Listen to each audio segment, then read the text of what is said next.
Hello, everyone. Welcome to Sad Boys Mets Club. I am Giovanni Blanco. And I'm Franklin Blanco. We are here, y'all. This is premiere week. This is the opening week. This is why we do this. It's the beginning of baseball 2026. How you feeling, man? I am excited, less so for today. I only really have 2 reasons to watch the game today, but I'm excited for tomorrow. Tomorrow is the day. Thursday is tomorrow. We tape these on Wednesdays, and we are so excited that we're just finally here. I mean, it's been kind of I don't think I've ever anticipated a season as much as this one in my whole life. I mean, we always have that feeling when the season's about to begin and catch a few of the spring training games or whatever, you see what's going on, but you don't really know until the beginning. And you always do. I don't know if you have any superstitions about the first game as far as being or any stats on that. I don't have. I will say, I think normally we actually do pretty good on the first day. I did see a stat. We are prone to winning a lot first day, which is really positive. Very positive. It might have just been a stat. Home games. I believe it's home games. We double the next highest for wins of opening home day. Yeah. Which is gonna be this one against Paul Skeens. But it doesn't really mean much as far as World Series are concerned because we haven't won one since 1986. So it's not an indicator if we win or lose the first game of what's going to happen. I don't mean to damper. It's just we are the Sad Boys Mets Club. And we are not, by the way, I said Sad Boys Mets Club to somebody and they were like, Sad Boys Math Club? I'm like, Side Boys Math Club. That's my side gig. I'm a math tutor. You're a Side Boy Math Club member? Mm-hmm. Yeah. It sounds wrong. Let's get to it. Let's talk about this roster. Let's talk about the opening day. So this roster, I feel like there were because this is how it works every time. There's always going to be a couple of question marks right up until opening day when they have to finalize the stuff. And there's a handful of players that I think were interesting. Some of them I'm happy about, some of them I'm not. Starting off, first of all, your guy. Yeah, Ronnie got sent to AAA. I'm high on. I'm positive on that. I'm high on that too because I feel like he's going to be like a mid-season call-up. And he would have been a bench guy. Because that's what he was at the end of last year when he wasn't playing up to standard, but they didn't want to send him down and lose eligibility to send him down again. That was a whole thing where I feel like he's going to develop a lot more getting the everyday playing time because I feel like there's no world where he's not playing every day. For the sake of speaking and talking about Ronnie, I am very happy and excited about this season. But if there is a weak area for me outside of pitching, and we'll get to that, it's definitely the infield situation, because of 2 main players playing positions that they don't normally play, and that not necessarily meaning that they will play badly. I just feel like if people are kind of prone to having injuries, it's more likely for them to happen when they're doing things that they're not used to doing. And that could just be something that's in my head that I just kind of made up right now. But I feel like if you're kind of not 100% familiar with something, you're more than likely to trip over yourself and do something stupid or struggle, struggle. Yeah. Where we find, and I just feel like O'Neal Cruz type of thing. Yeah, I just feel like as long as Ronnie's playing every day in AAA and he gets that call up, I just don't hope that call up isn't for anything horrible. That's my one worry, is that we get a Ronnie Mauricio call up because Lindor is injured. Yeah. Because Ronnie's shortstop, second base, that's where he's going to be playing. And I really don't want a Lindor injury. No. But I can see that could be where it goes. Hopefully not. I really want to see Ronnie play on the big league team. It's just such a tough situation right now. He'll be in the AAA with that Eggman. We'll call him Eggman. Ryan Lambert. Mm-hmm. I am the Eggman. I am the Lambert. Just a quick reference. I'm talking about Ryan Lambert, the guy who basically was kicked off his college baseball team, and he was so intent on playing on a major, in a big way, that he searched online what would be a good way to kind of gain muscle and become a faster pitcher. Yeah, velocity. Get some velocity, and he saw one video on eating eggs, and raw eggs, Rocky style, and he ate how many a day? He was eating like so many.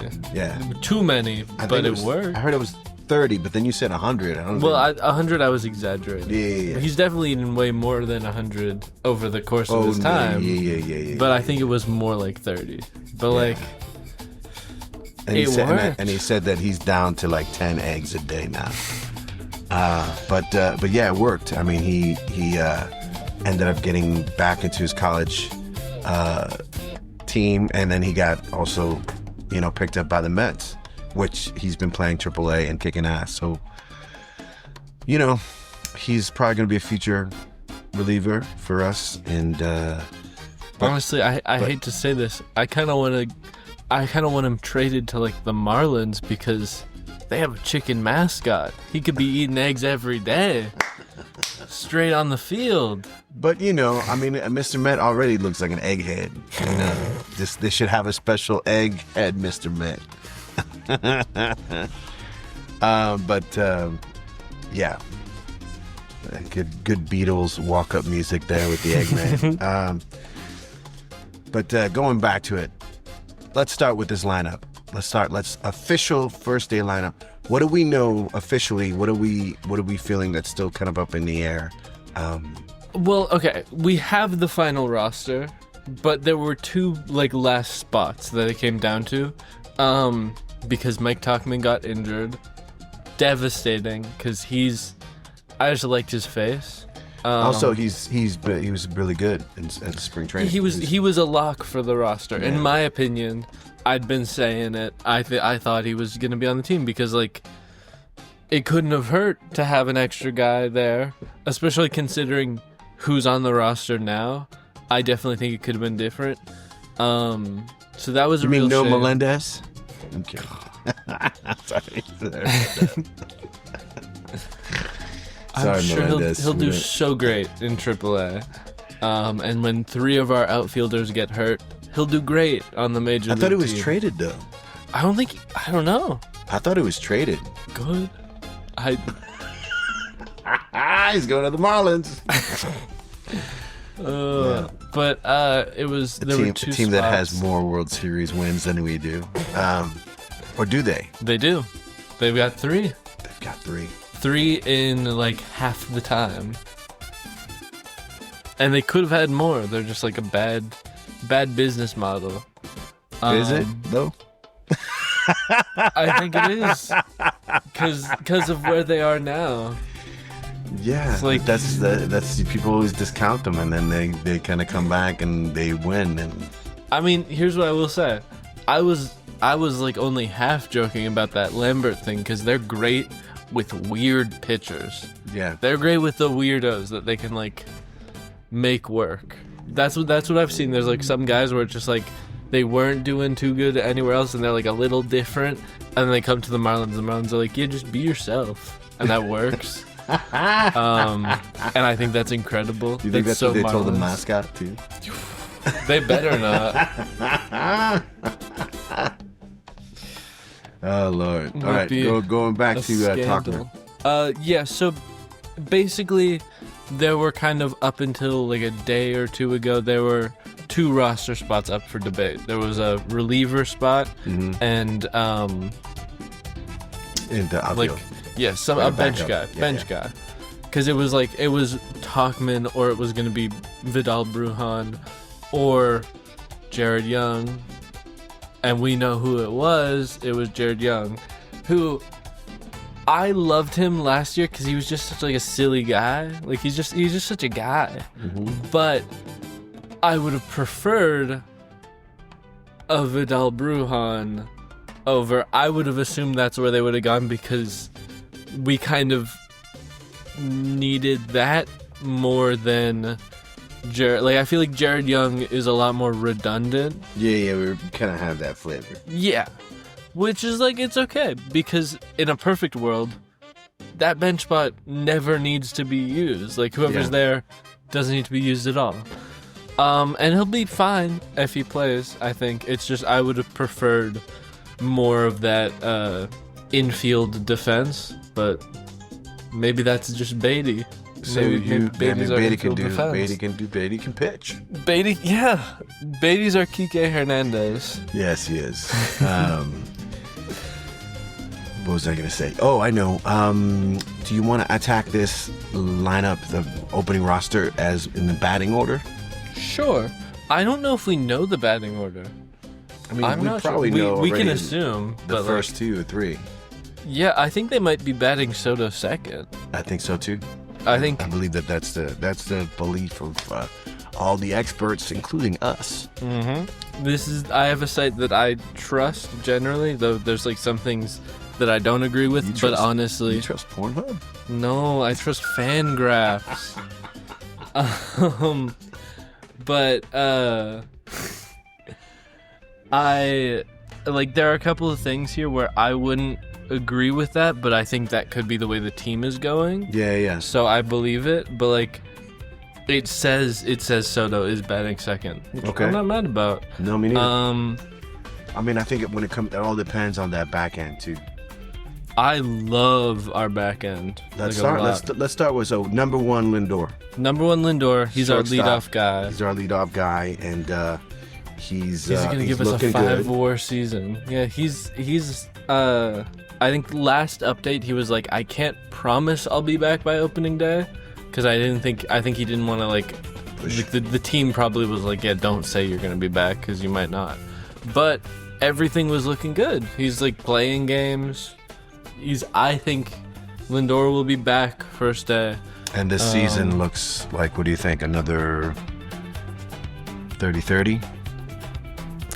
I don't remember his stat line last season. I could see. I mean, I don't think he was 30-30.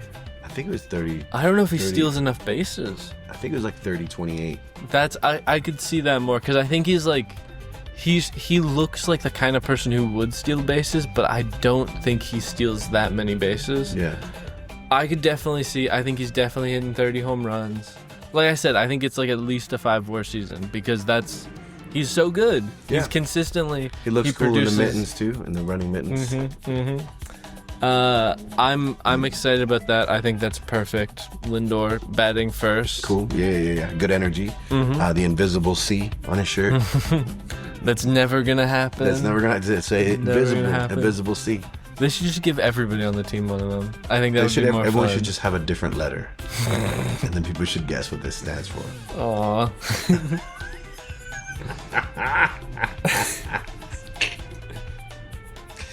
We should do that, actually. That would be so sad. I feel like so many times if you make an assumption about like what a player is, like if you're calling a player a name, it's probably negative. Like even Oh no, of course, it's just the connotation. I mean, I think that you want to wish him good, but you know. Do you know what this one's so funny to me. Do you know what Alvarez's nickname is? No. The Troll. No. That's what his official nickname is. The Troll. Why is that his nickname? Because he looks like a troll, I'm assuming, and I love him. That can't be it. And I don't think be it. No, he kind of has like troll physique. Troll physique. It's better than Pudge. It's Pudge. Pudge Rodriguez, best catcher behind Mike Piazza, in my books. Yeah. Because I just love that his name is Pudge. I love that they called him Pudge. But second in the order, Juan Soto. Like we said, MVP of the year, 40-40 season. And honestly, I like Bo Bichette as like the Third, yeah. protection, because he's no Pete Alonso. No, but like, I found out that that there were only 7 players in the entire MLB last year that hit over 300. Only 7 players. And Bo was one of them? And Bo was one of them. Well, he's no Luis Arias. He's no Pudge. He's no Pudge. I like it because also one of his best stats is his average with runners in scoring positions. Yes. And that's all we need. We need a Soto walk, steal a base, Bo Bichette, single, that first run Soto around the base. Like that is literally, that's the blueprint. That's the formula, yeah. Francisco Lindor, leadoff home run. And we want that hustle. Soto we walk. want that sort of like, we don't necessarily want to rely on power. Yes, we need to be gritty and grinding out the, like, because that's not, the power doesn't get you everywhere. That's what we learned last year. It's like, we probably had the most solo home runs of any team, and that doesn't win you games. And we already went over Bo Bichette. This is an interesting one, Jorge Polanco, which I think it makes sense where he slots in. I think the middle 3 were kind of up in the air. Okay. Because it's Polanco, Baty. So we have Polanco on first base. You mentioned Bo Bichette. Bo Bichette is officially on third. There's no other like. Here's what I will say. Yeah. They say third base Bo Bichette, first base Polanco, Baty DH. I disagree with that. I think a couple weeks into the season, we're gonna get to the point where it's like, we can feel comfortable putting a Polanco on DH or a Bo Bichette on DH, which I don't think will happen because like contract stuff. Bichette needs a position if he wants to get the most money he can. So I don't think that's going to happen, but I can definitely see Polanco moving to DH, Baty at first. And I would love that. I think that would make our team significantly better. Is Baty a better first baseman than Polanco? I could say yes. I would say Baty would be better defensively. He's definitely a better pitcher than Polanco. Well, nobody's better than Baty at pitching. That's like at anything. I would trust Baty more with his defense. I think especially corner outfield, because that's where he was. He's a third baseman. I know it's not exactly the same, but still, corner outfield, not corner infield. I trust Baty there. Yeah. More than I trust Polanco. I don't mind Polanco being there, but I would love Baty to be there. But anyways, Polanco, Baty, Rober. But actually, predicted order is Polanco, Rober, Baty, which I'm fine with. I think all 3 of them are going to be around the same amount because possibly switched around as well. Yeah, I think they all have high ceilings, and I think Polanco's the most average, and then Baty is going to be not high ceiling, high floor. I think he's going to be very up and down, and I think Luis Rober really is the gamble of either he's going to be very high ceiling or very high floor. So that's like, I think they all average out to being like median. We're going to feel them out as we go. Yeah, we're going to see. And I think all 3 of them have great, like, I think Jorge Polanco hits 20 home runs a year. And that's like, that's enough. That's enough just to have in the order. Yeah. Because it doesn't need to be an order of superstar. It just needs like need that guy who's like keep it moving. Yeah, he's slightly above average. What are we looking at? Do you know as far as on base percentage for these guys? It's looking like Polanco actually has a really solid on base. Yeah, Polanco's looking like 330. Rober's looking like 300, and Baty's gonna be like 400 maybe. Yeah, so I would say it seems like it might even be better to have Baty at the end of those 3. It looks like Baty is predicted to be the worst on base percentage, just fine. They don't have to believe in him. I need to believe in him. Yeah. Then Baty, we're talking Baty DH, and then after Baty, Semien, because Semien, honestly, I think there's some people who say that like the fall off batting is like too steep. It's gonna be too bad. Mm-hmm. I think he's gonna be fine. I think Semien's gonna be batting fine and playing like platinum glove defense, and he's old, so like I think that's gonna be incredible. And since he's batting 7th, all we need is an average hitter. Mm-hmm. That is literally all we need. Then Benge, who I'm really excited about. So Alvarez last? But yeah, Alvarez is the last guy always. He's the cleanup hitter. Alvarez is going to be, and I like that a lot. I think that you need somebody. I in my opinion, there's different ways to construct a roster, a lineup. Yeah. In my opinion, I don't like the idea of putting all of your best guys first and just going down the order of skill. You don't want to do that. You want to mix it up. That's why you have the cleanup hitter, and I think Alvarez is, by definition, he's the dump truck. He's our cleanup hitter. He's built like a dump truck. I personally wouldn't put him right before the first hitter. So, I'd put him at 8. I could see that. As well. Because it's like somebody's got all these sort of maybes before, the Semien and Robert and Baty, whatever. Like anybody who pops up on base, that's too many maybes in a row. We know that Alvarez is kind of like a long shot in general. He ain't the best hitter, but he's definitely like a guy who cleans up. I mean, when he does. You know what I mean? So this is Alvarez is going to be top 3 catchers in the league. This is. Hey. I mean, I'll say this. We're bringing up Pudge again because this is one of my favorite statistics. Alvarez is like the only guy who's even close to Pudge Rodriguez's numbers of like, in terms of how old he is, how many games he's played at catcher so far. Like, Alvarez has been in the majors for like 3 or 4 years, and he's like 24. Yeah. He's only gonna get better.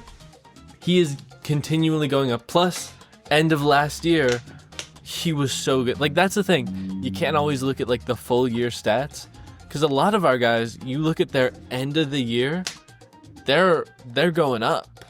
Like, this is, I think it's gonna be good. I like having Alvarez last, just like vibes wise, but I can understand what you mean that there's too many maybes. But honestly, I don't know if Carson Benge is a maybe. I'm kind of. No, but that's what I mean. Like, Carson Benge is like, if he's not a maybe, he's the spark that's going to lead Lindor and Soto. You know what I mean? Like, it'll be Benge on base. Like, think of the sort of like, one out of, I don't know, every 20 at bats, Alvarez hits a home run or something like that. I don't. I hope he does. Is that too? Maybe it's like 1 out of every 40. Yeah, 1 out of 20, because it's like. He's gonna get like 5. He's just gonna say get like hitting a home run like once a week. I mean, 330 at bats, and he hits it. That would be good. I would be really happy. What are we talking average wise? Here we go, Side Boys Math Club, by the way. Side Boys Math Club. If he hit, that would be 10 out of every 200. Honestly, actually, no, you're not far off. I don't think I am. That would literally be like 20-ish home runs. I feel like he can do 30. In my head, I was assuming as a normal player, but he's a catcher, so he's playing like every other day. Yeah.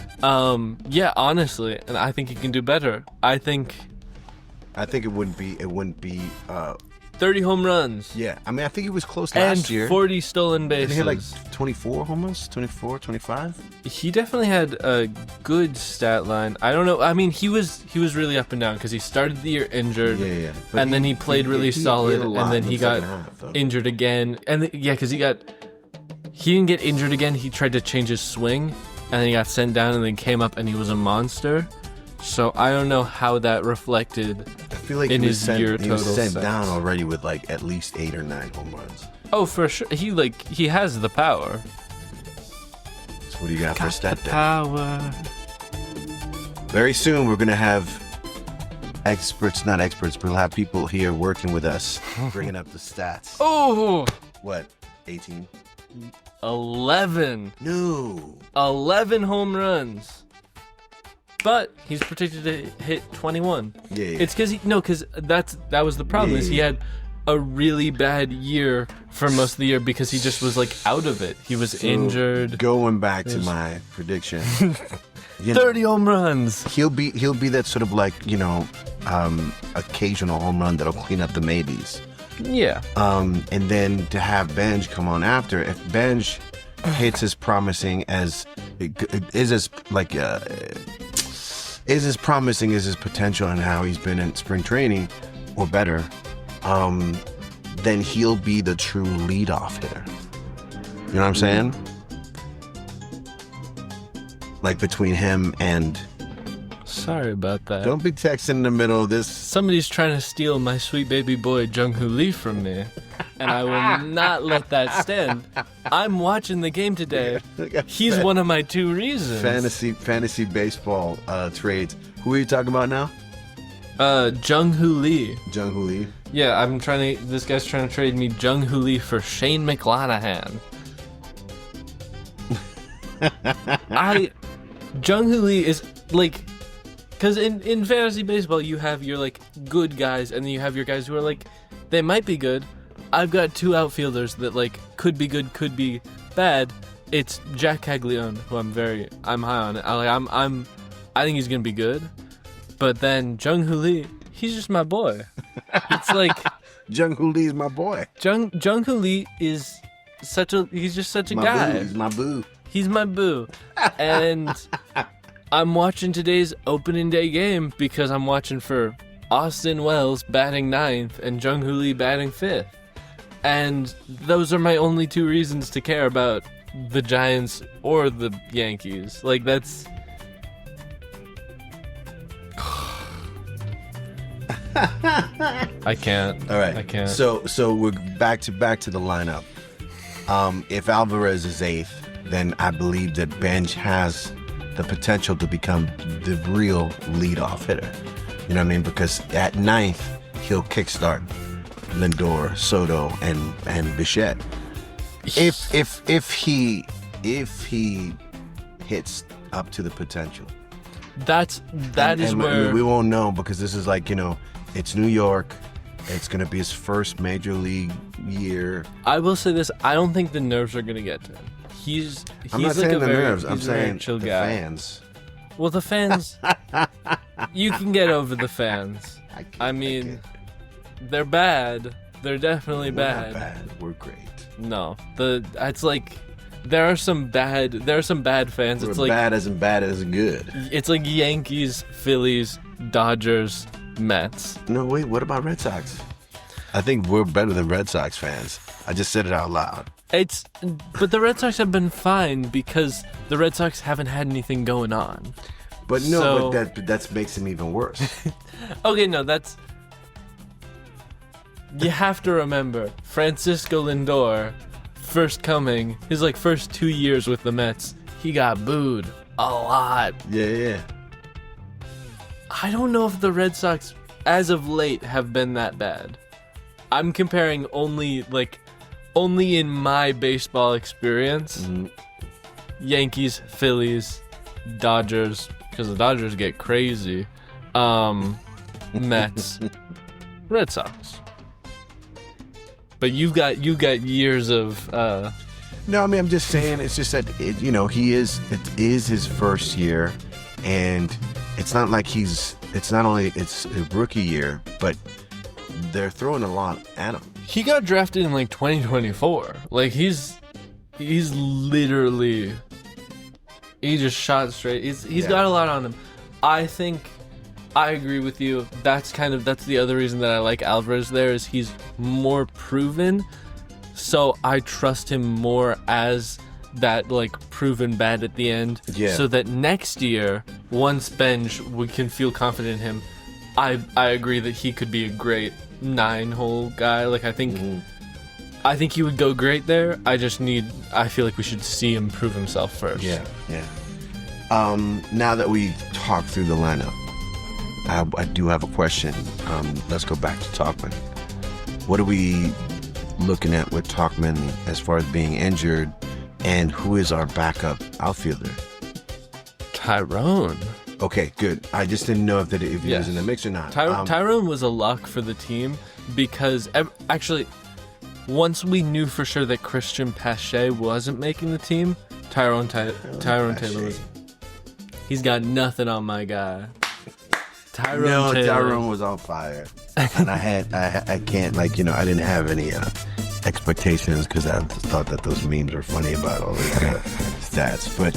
I'm surprised that he's actually not in the lineup given the performance that he did in spring training. But because here's what I've really learned this spring training: the performance doesn't matter at all.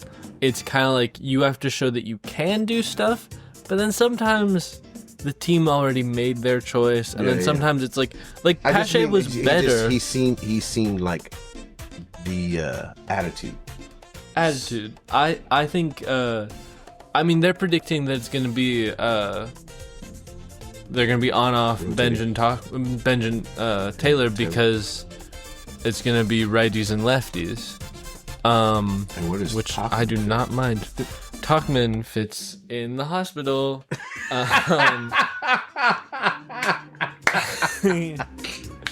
He's going to be attached to a ventilator. It's like, oh man. The worst part is he got injured walking out. Like he on the run out to the outfield. He pulled something. I feel your pain, Tauchman. I feel your pain. I'm worried. I don't think he's on I got injured getting out of the car the other day. Just getting out of the car seat.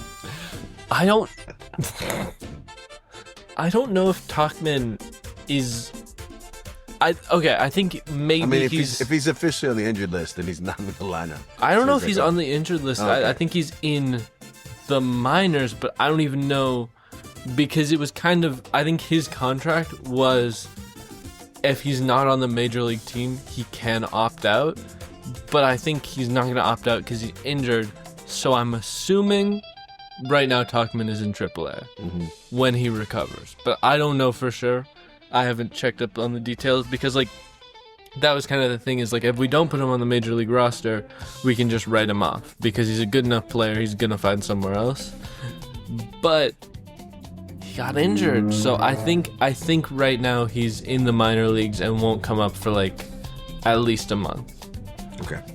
Well, especially if we see if Tyrone Taylor's killing it, Tauchman's not coming up at all. Actually, Jared Young. It depends on how Jared Young does. Because, Jared Young is in Tauchman's seat right now. That's, it's crazy. He's the seat filler. I like him. He's a chill guy. Yeah. I think... I'm confident, though. I think Tyrone Taylor might be the perfect fourth outfielder. It's amazing. Plus, then we have Baty. Good. We have Baty after him. We have Baty after him. Baty will be selling hot dogs in between innings. Baty will be selling hot dogs during innings. He's going to be out there on the field. Yeah, he's going to have them. He's going to throw hot dogs. He's DH. Oh, perfect. It all works out. I have Baty's something. Burgers. I have something. He's going to be with the t-shirt gun.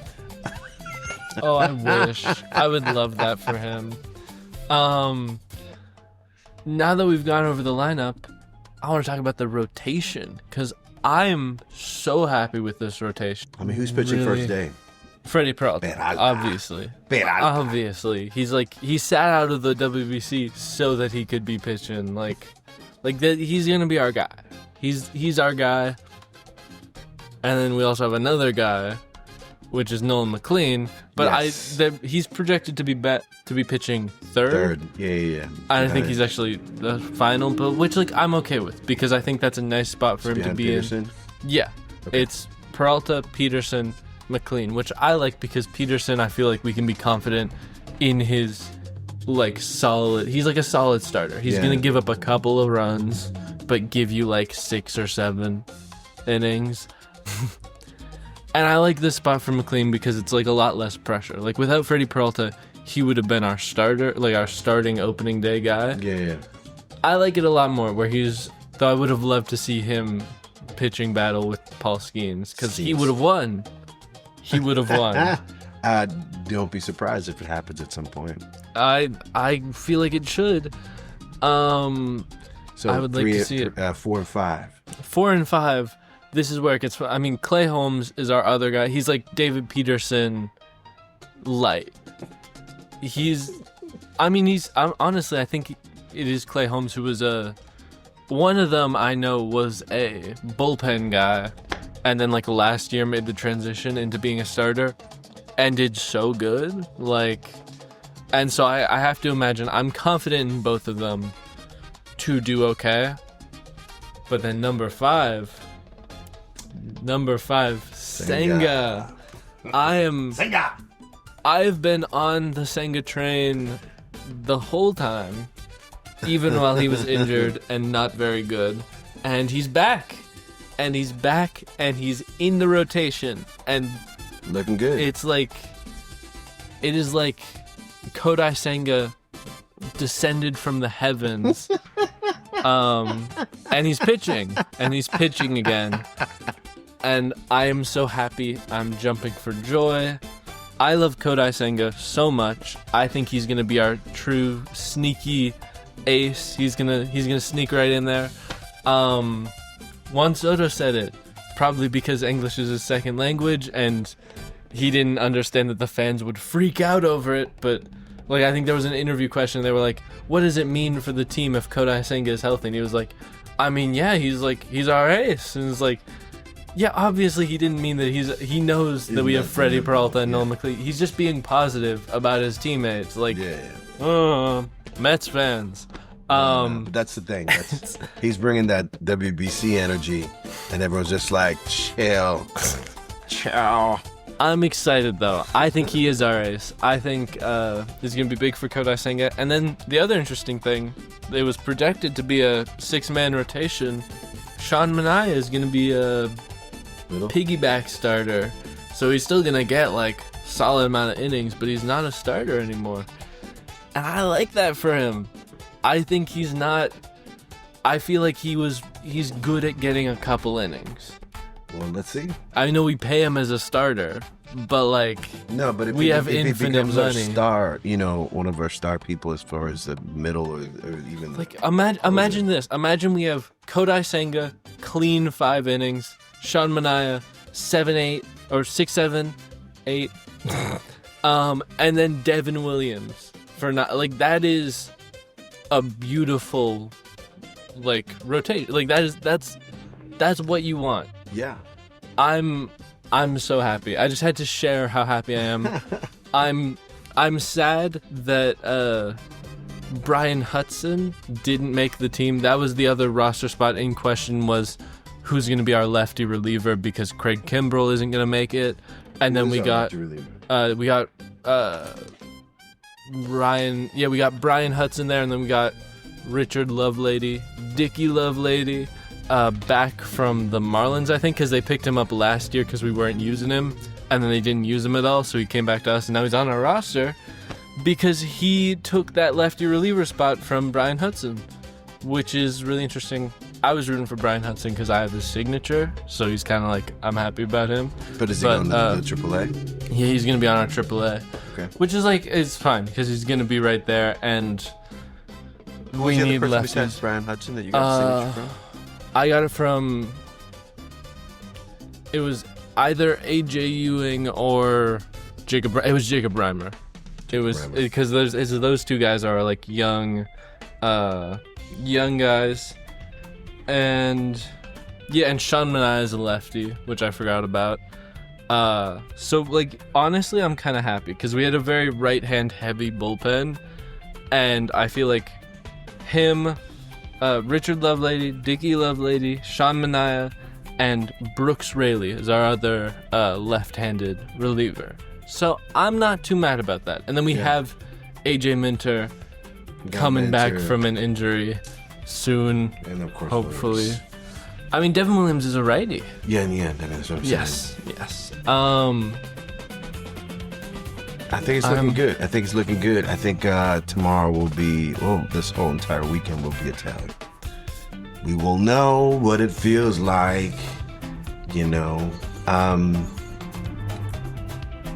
we talked about rotation.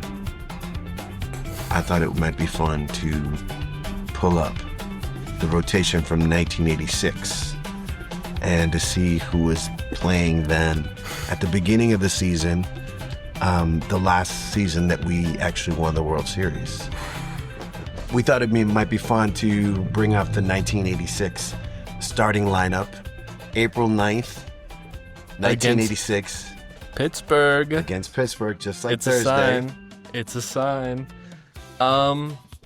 Honestly, it's a pretty good lineup. I can't lie. The first batter, Mookie Wilson. Mookie. In left Mookie. field. You gotta love it. You gotta love it. This guy, I don't know. Who's it? Wally Backman. Wally Backman, yes. Wally Backman. I know about half Wally these Backman names. was kind of our Baty back in the day.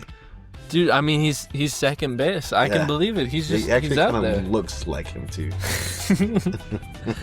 I'll have to look up Wally Backman. And then my goat, Keith Hernandez at first base. Third. Which is first. Which is honestly, okay, I'm trying to think who I would rather have. It's a different era as far as the lineup goes and how they were like looking at batting. You know, they definitely put their sluggers third and fourth. You know, I mean fourth and fifth, really. I mean, yeah, I can see. I know where the slugger is in this lineup, but fourth is Gary Carter at catcher. Catcher. That's another guy I don't know. Yeah. I mean, he actually was. Like I said, 50%. I think he was the MVP. Really? Yeah. Hell yeah, catcher MVP. Alvarez. That's insane. It's a sign. Inspiration, man. What if just like Soto and Alvarez fused together? Then they would don't be need the to fuse perfect together. MVP. They just need to work together. But I want them both to win an MVP. That's my problem. Watch, that's gonna age so badly. We're gonna like trade Alvarez, and then Soto and Alvarez are gonna win the two MVP. That's gonna age so badly. This is I think the slugger, Darryl Strawberry at 5 right field. Yeah. I like that. I think Benge is gonna be better. He's gonna be a better right fielder. Yeah, well, as long as he stays away from cocaine, he'll be all good. What are you talking about? I kid. We wouldn't have any rings without cocaine. Darryl Strawberry was a badass back in the day. All I've learned from baseball and music is that cocaine just makes things better. Not sure if I'm enjoying this conversation. And then third base, Ray Knight. Ray Knight. Oh my Ray God, Knight. I forgot about Ray Knight. Yeah. He was kind of like one of our veterans then. Yeah. And then we had George Foster. Center Field. And he was a straight up veteran. I mean, he used to be with the Reds. I don't think he played much that year, but I'm not sure. Don't quote me. I mean, at least he made the opening day roster. Yeah. And then there was Rafael Santana. Yeah. Gotta love that name. At shortstop, which is an interesting dichotomy. Our shortstop's first and their shortstop is basically last because true last, probably not a great batter, but one of the best pitchers ever. One of my favorites, Doc Gooden, which is also like such a good pitcher to have as your opening day guy. Like, so there are two players that are not on the opening day lineup that were instrumental for that season. It's gonna be our Ronnie Mauricio, possibly, but Howard Johnson, Ojo, and Lenny Dykstra. I've definitely heard of Lenny Dykstra. Yeah, those guys came into the fore shortly after the beginning of the year, and they were basically two of our biggest stars. And I mean, two of the reasons we got into the World Series to begin with. They were just both, again, attitude, chutzpah, mojo, fire. Maybe that's like AJ Ewing. Maybe that's Tyrone Taylor. What am I talking about? I think it's Tyrone Taylor, really. I think this is gonna be Tyrone Taylor. I think we're talking Tyrone Taylor. But Carson Benge gives me little Lenny Dykstra vibes. I don't know.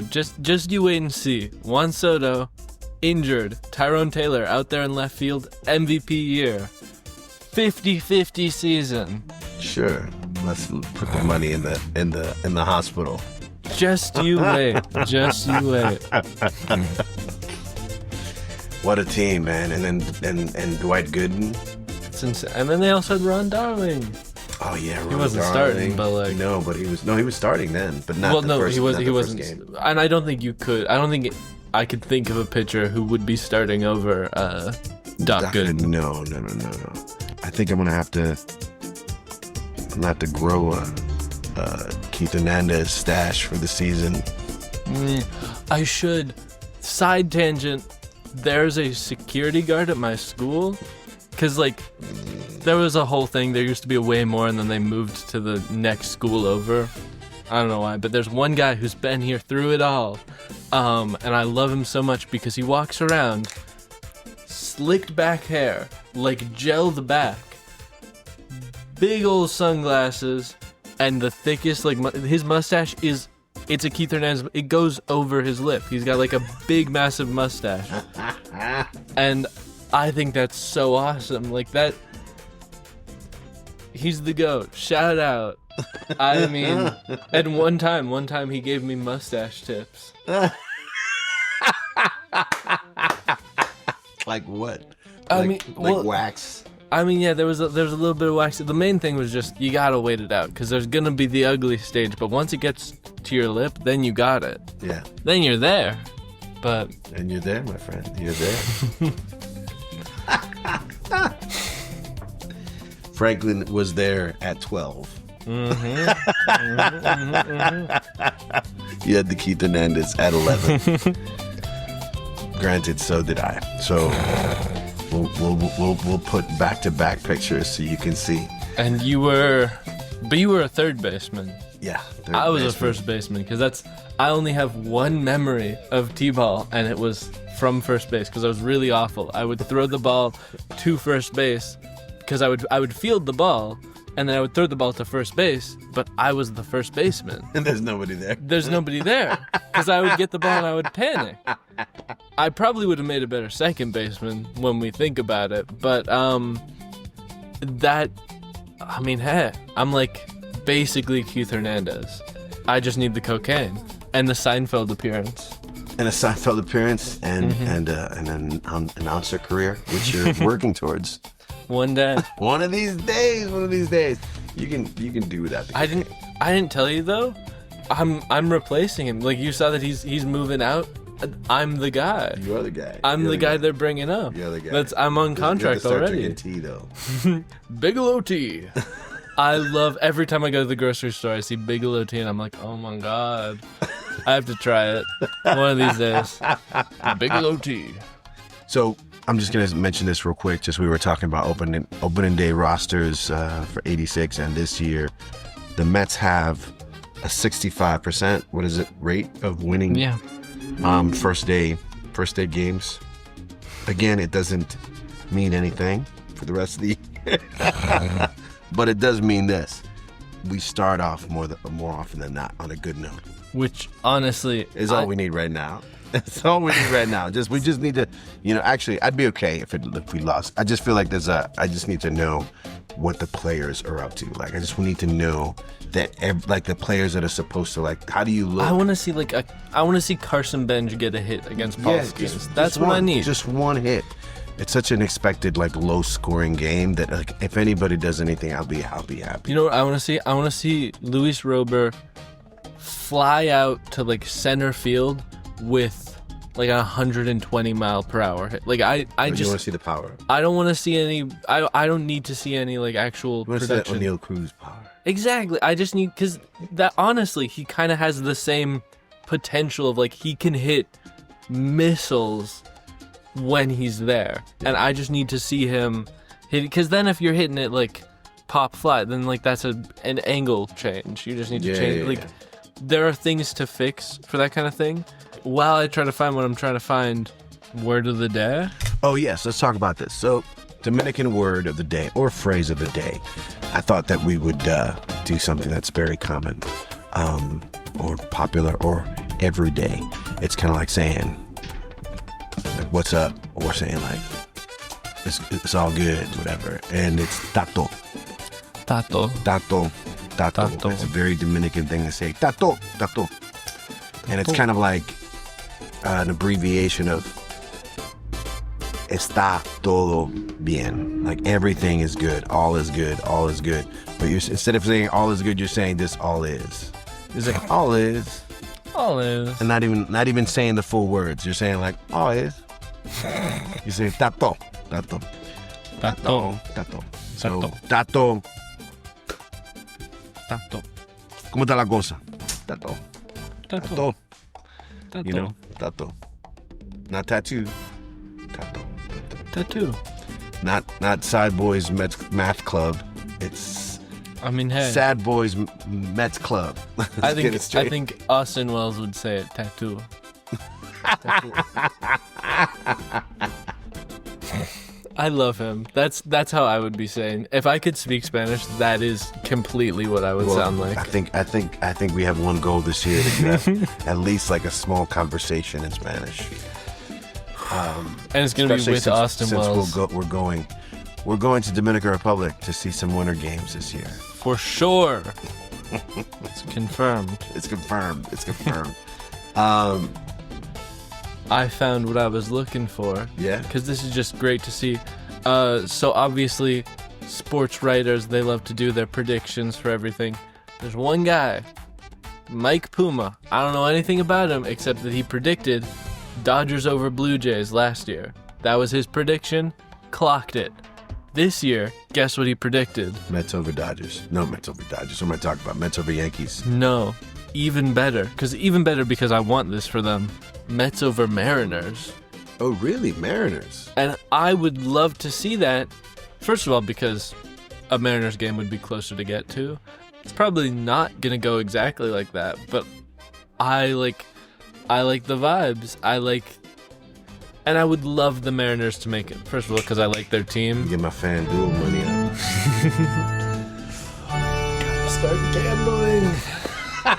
We can't. It's like, gosh, this episode is the cocaine and gambling.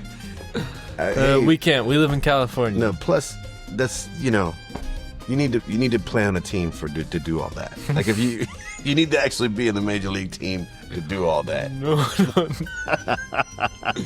Ooh, maybe not. You're not allowed to do steroids. You're not allowed to do cocaine, and you're not allowed to gamble, unless you get drafted by one of these teams. Here in Sad Boys Mets Club, we also like to talk about other things like movies. Yes. hits or strikeouts. And I think we're going to keep it brief because we both saw a movie separately. I didn't know you saw it. I was completely, last Thursday, I was working, doing something. I was completely messed up. I was not in a good mood and things weren't going my way. And it was like 11 o'clock at night. And I'm just like, man. And I just checked to see the movie schedule and it was playing at 11:30. And I was just like, let me go see it. Of course, it's like a 5-hour long movie. And I didn't get home till 4. That. No, it was Well, long. Let's talk about the movie. It was 2.5 Project Hail Mary. Project Hail Mary. Right off the bat for me, easily one of the best movies this year, and I think it's going to be a contender. I feel for what it does, I feel like it's going to be remembered at the end of the year when they do the awards and stuff. I can agree. I just love the mentality of one of the best movies of the year. It's a masterpiece. And we're like a month in. But honestly, no, I'm only seen 2 movies. No, I'm kidding. It's the best movie I've ever seen. I really enjoyed it. Obviously, like every movie, it had its flaws, but overall, it was like I give it like 4 stars. Like I really liked it. To me, the only flaw that I saw in that movie was that I mean, I'm an editor. So to me, I felt like, okay, and I don't know, the weird thing, this is how I know it's a good movie, is that it wasn't really clear to me where to cut. I just felt like that movie could have been like half hour less. You know, I think it was like over 2.5 hours. And it just felt like, okay, we could have cut this down. And I'm sure the directors are going and the editor, well, we had a 4-hour movie. We didn't know what to do. You could have, I will say. It felt like something could have been cut. But to be honest, that's how I know I enjoyed the movie and I loved the movie, was because I couldn't tell you what you could cut. But you probably have an idea. I could tell you what you could cut. It's like the entire ending. Well,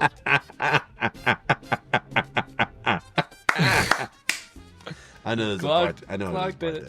No, I love a happy ending, and I did like how that kind of wrapped it up, and it was like, and he's all happy because he's teaching and all that. I love a happy ending. I feel like the big space movies in particular are really prone to not knowing where to cut. Like, I feel like they lean so much, more recently, they lean so much into like space is so big and there's like so many moments of like, this feels hopeless, that kind of thing. Yeah, the unknown. Then they feel like, we can't release this movie like that. We need a happy ending. Like, I'm thinking Interstellar would have been so much better, cut it off 10 minutes sooner. And honestly, I wouldn't have minded we cut this movie off when he goes back. Like, if he sends out the stuff and he goes back, or even if he goes back and like the last thing we see is him meeting up with the Rock. I forget his name. Like, if that's the ending, I'm happy with that. Like, I feel like there was a prologue that was not needed. It was very Spielberg. I mean, that's what I felt like. I've always had, a thing with Spielberg movies. Not all of them, obviously, but he likes to tag them at the end. He likes to add a little something at the end that's like, do we need this? But it's always just like to cement the feel good, to make sure that you're positive that this was a good experience. Yeah, like, you leave the theater and you're like, aw. Yeah.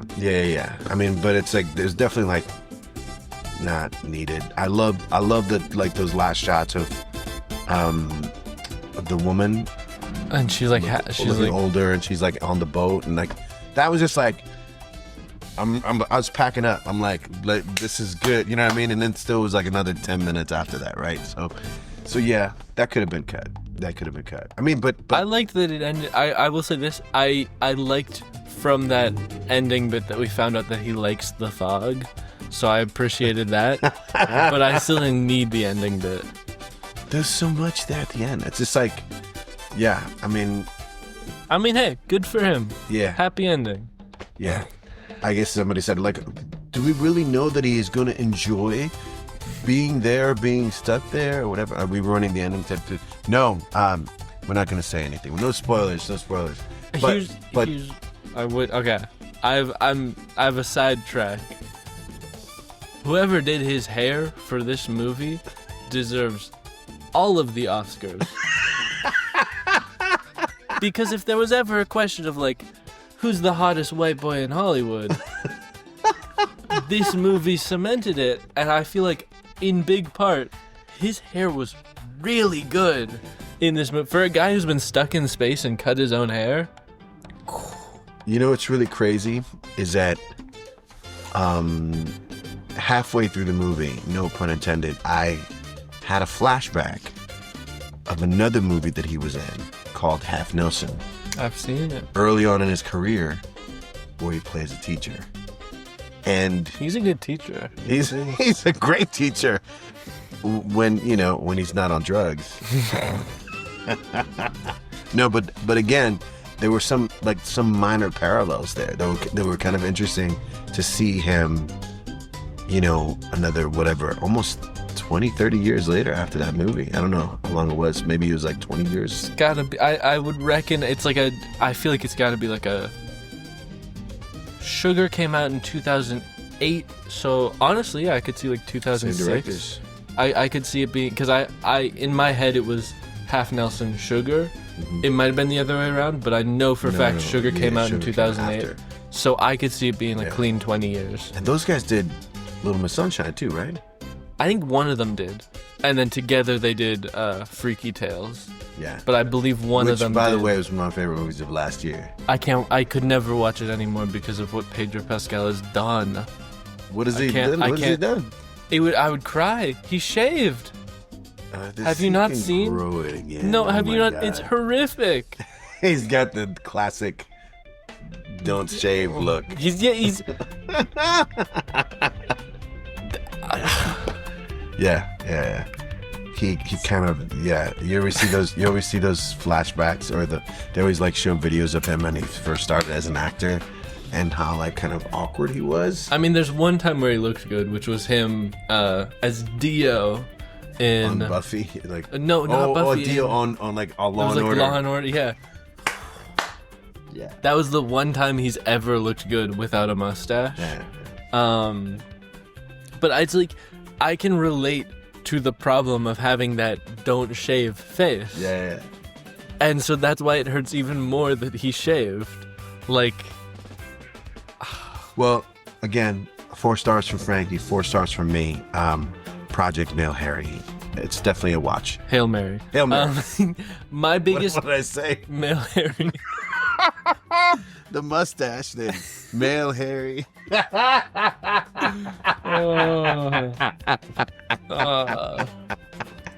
I think that's a different movie.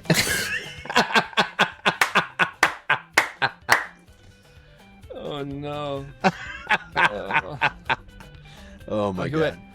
My biggest complaint, though, wasn't anything to do with the movie. The advertising really annoyed me because every time I opened TikTok, it would show me their ad, but their ad was Ryan Gosling talking to the alien, and the alien is revealed like halfway through the movie, so that reveal was like completely spoiled Yeah. by the fact that I have to share, I'm mad about that. Like, that was the biggest thing. It's the fact that the advertising, every time I opened TikTok, they showed, obviously they're going to show an ad, I don't complain about that, but they showed Ryan Gosling, and he's talking to the alien, he's like, yeah, they should go see the movie. And that really annoyed me because the alien is only revealed halfway through the movie. And Yeah.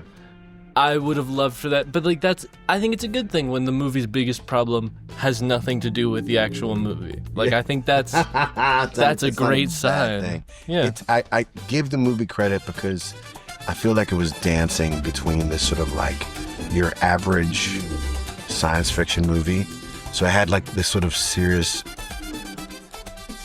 overtone, the undertone of the situation and the end of the world and how it needed to be saved and all this particular. I like how sciencey it was too. No, I mean I like it. You know, when it feels like it makes sense. We don't know if it does, if it's real or not. But when it feels like it makes sense, those things kind of click and go together and make it work, which allows for you to kind of like suspend disbelief for the other stuff, for the alien, for like the sort of the travel and all the stuff, and you know, because that. I didn't see the alien in any of the advertising. I didn't see, and if I would have seen it, I would have been like, I'm not watching this movie. Like, that was just like, to me, when I saw the alien, I'm just like, he looks like a catcher's mitt. He looks like a busted up catcher's mitt. And I was just like, this is like a weird, like a bad AI thing. Like, I just like, when I first saw it, I'm just like, oh no, is this the thing? You know, but then I got lost in the movie. You know, it was just like, but it's not your average, like, you know, it felt alien from, you know, your typical alien in any kind of movie. It felt a little like Interstellar, but for the family.